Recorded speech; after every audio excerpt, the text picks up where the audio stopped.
ঢাকা জেলার দক্ষিণ কেরানীগঞ্জের বসুন্ধরা রিভারভিউ হাউজিং। বৃহস্পতিবার রাত ২টা। চারদিকে ঝোপঝাড় ঘেরা পরিত্যক্ত একটি টিনের ঘরে পুলিশের অভিযান। এলাকাটি থেকে ১৪ এপ্রিল নিখোঁজ হওয়া ৬ বছরের এক শিশুর সন্ধানে মূলত এই অভিযান। পুলিশের কাছে তথ্য আছে, ওই শিশুটিকে হত্যার পর টিনের এই ঘরটির মেঝেতে পুঁতে রাখা হয়েছে।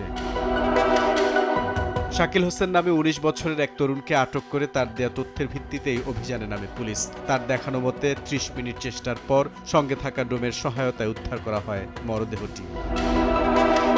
অবশেষে খোঁজ মিলেছে ৬ বছরের শিশু মারিয়ার। তবে জীবিত নয়, তার পচা গলা মরদেহ উদ্ধার করেছে পুলিশ।